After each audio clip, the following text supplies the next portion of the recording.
Uyazi makwanda amathuna nelambu likaNembesa liya ngokufifiyela. Kufakaze enye insizwa inhliziyo yayo ibiconsa igazi. Ithi uyazi ukuba umfethu abambulalanga ngabe usaphila.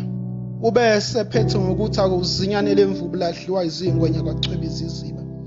Ngazibona izinyembezi ebeziqathaka zilandelana.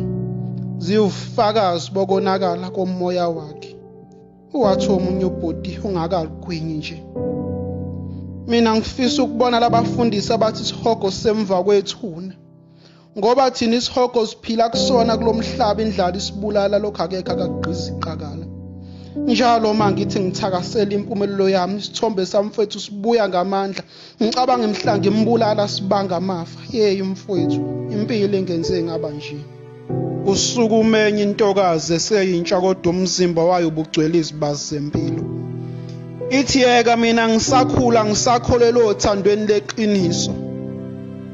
Ngaye ngasihlubula bonke ubumina ngavula sonke isifuba sami inhliziyo yami yasala ingembethe ingavilekile. Amanxeba asale enhlizweni yami. Iwona wahambela ithuna uthando lasenhlizweni yami. Kuyimanje lolu uthando engangilibuka njengendawo enhle yokunethezeka. Selaphenduka isikhathi sokuziphiniselela ngethemba lokuthi inhliziyo yami izophola. Kodwa ke ngicela ningangibeki amabala ngoba nami impilo engenze ngaba nje. Ukuncipha kweziyalo kwanda kwemfundo yomgwaqo.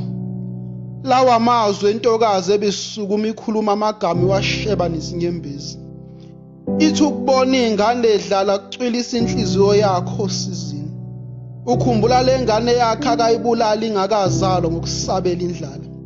Ubese sola abazali ngokuncipha kweziyalo emakhaya.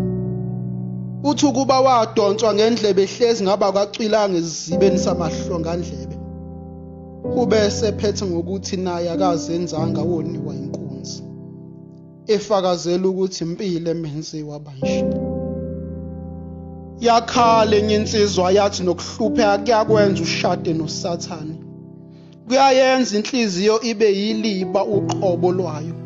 Inqobo nje mawuzuza impande yesono. Qagela mina bengikhalelana usuku nemini. Ngikhalela igazi likamfazi wami elisezandleni zami.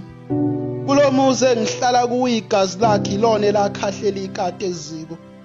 Ube secebisa abasho ngingayihamba indlela yakhe. Nelambu lomphefumulo wakhe bese licima. Wagebisa ikhanda phansi. Waphumula umphumela wafuthi.